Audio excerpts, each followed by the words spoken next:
This is the WINDONE K2 Urban Explorer Fat Tire e-bike. It is $7.99 at windone.com. You can also get it for the low price of $7.59 right now before December 2nd if you use discount code NCK2 at checkout. I was really impressed with the delivery on this bike. It only took 5 days coming out of California to Florida, which is really impressive. The box was open, but there was nothing missing. I don't think it's WinOne's problem. I think it was the FedEx problem, but it appears to be everything there. Unpackaging was a breeze like normal e-bikes, and there was some assembly with the front tire, the front fender, the handlebars, the pedals, and the rear shock. It does come with tools, all the tools you need. It comes with a 2-amp charger, which takes about 6 to 7 hours to charge a bike from dead to full. One thing I did notice is during the packaging, I don't know why they don't put the rear shock on, but it did damage the rear fender. There's a couple dents from it actually hitting the bottom of the bike because the rear shock was not there. It does come with 20 by 4-inch fat tires, 500 watt to 750 watt max rear hub motor. Battery is a 48 volt, 13 amp hour battery, which comes with 2 keys to unlock it.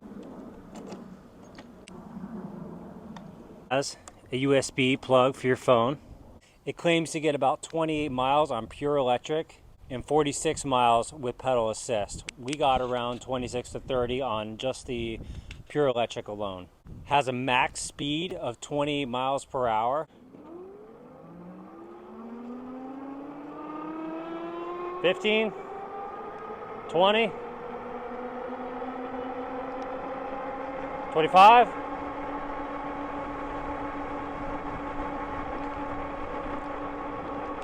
27. All right, so we hit 27 and a half. It only has 3 bars. At full range, we do get 28 miles per hour with no problem. Has a nice long saddle seat, so you could fit 2 people there.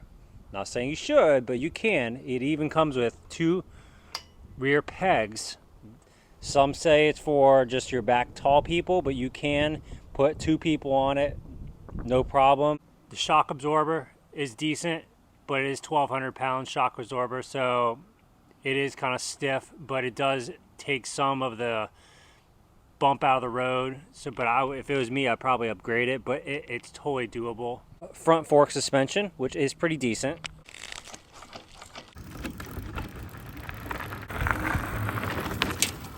It says it can hold 330 pounds, so if you're on the heavier weight, it will hold you. It does come with a standard headlight. Bottom button on the display is the headlight, which does work. It does come with a taillight, but the taillight does not use as a brake light. It's just battery operated. You push this little button underneath, turns it off and on. Have a nice horn, but it is really touchy, and I mean, you're barely touching it, it's honking.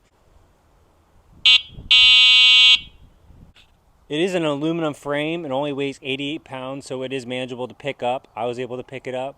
My wife was able to pick it up, so it is possible to maneuver, put it back in the truck, and most bikes around this weight. I do like the color display it has. It's very legible, easy to read. Color display.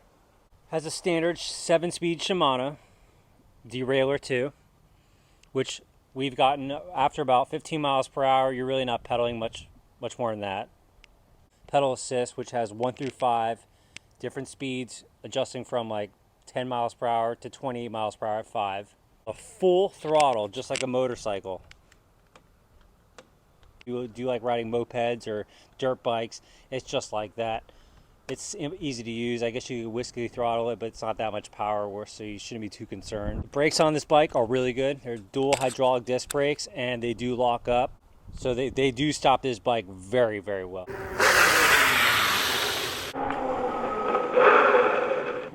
Overall, for $800, you really can't go wrong. It's a pretty good bike. You get what you pay for, but this is a great starter bike for any kid or anybody who's just looking to just jump into the e-bike world.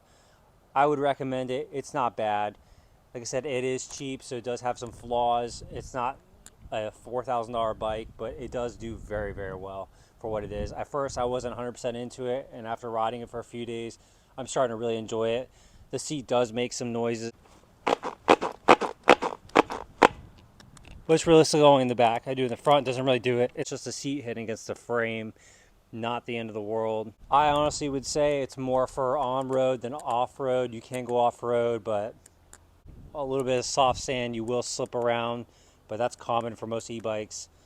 It rides really smooth on the road, but off-road it's a little bouncy, but definitely doable through grass and dirt trails.